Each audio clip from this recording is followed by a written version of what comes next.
Donnerschlag. Gedankenanstoß und Inspiration. Ich bin Monika und das ist der Donnerschlag vom Mai. Götter oder Gott? Ich habe mich persönlich in den letzten Wochen intensiv mit dieser Fragestellung auseinandergesetzt. Neben meiner beruflichen Tätigkeit studiere ich am IGW und an der STH im Masterstudium Theologie. Meine Seminarfacharbeit trägt den Titel «Die Götterwelt Ozeaniens und Australiens». Mit ziemlichem Erstaunen habe ich festgestellt, dass viele Urmythen in irgendeiner Form mit dem Bild von einer Schlange verbunden sind.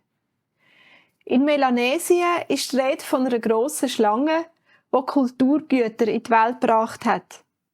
Je nach Region ist die Schlange zerstückelt und in der Erde vergraben worden und hat Nahrungspflanzen hervorgebracht. In anderen Gegenden sind Menschen und Feuer aus den Schlangen herausgekommen. In Australien hat eine grosse Schlange die Landschaft gestaltet. Die Flüsse und Täler sind aufgrund von ihrer schlängelnden Bewegung geformt worden. Didgeridoo soll übrigens die Schwingungen der Schlange vertonen.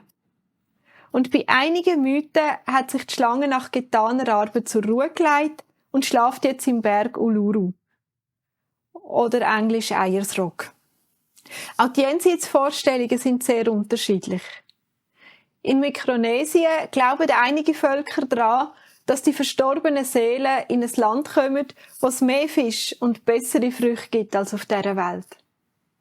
Andere schliessen Gräber fest zu und füllen sie mit Gegenständen. Die Seele lebt im Grab weiter. Oder man sendet die Verstorbenen mit einem Boot auf eine Reise ins zukünftige Land. Wenn man in Australien bei den Aborigines nachfragt, wie sie sich das Leben nach dem Tod vorstellen, ist es schwierig, eine Antwort zu bekommen. Denn über Tote redet man nicht. Grundsätzlich sind sie der Ansicht, dass nach dem Tod alles vorbei ist. Ganz sicher sind sie sich aber nicht und vergraben darum die Gebeine am äussersten Rand des Stammesgebiets, damit der Weg zum Stamm für die verstorbenen Seelen möglichst weit wäre, falls sie doch noch existieren würden. Meine Arbeit umfasst insgesamt 20 Seiten. Es gibt also noch viel mehr zu schreiben. Aber ich habe aus dem Studium für mich 3 Fazite gezogen, die ich gerne mit euch teilen möchte. Erstens, ich habe viele Götterbilder studiert. Aber bei keinem der Götter hat Liebe eine Rolle gespielt. Keiner der Götter hat Menschen geliebt. Menschen haben zwar die Anliegen vorgebracht, sei es eine gute Jagd, gute Ernte, Fruchtbarkeit, aber ob die gehört worden sind, hat man nicht gewusst. Viele Götter sind nach der Erschaffung der Welt auch gar nicht mehr am Menschen interessiert gewesen. In der Bibel steht, Gott hat die Menschen so sehr geliebt, dass er seinen einzigen Sohn gab, damit alle, die an ihn glauben, gerettet werden. Johannes 3,16. Diese Liebe, Nadine Zurbrügg, hat sie im letzten Donnerschlag mit dem eindrücklichen Bild von einer Mutter zum Kind verglichen. Gibt's bei keinem der Götter. Zweitens. Für viele Ureinwohner von Ozeanien ist es nicht klar, wie es nach dem Tod weitergeht.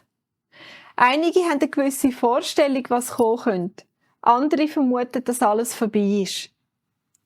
Wir haben gerade vor kurzem Ostern gefeiert und somit Tod und Auferstehung von Jesus.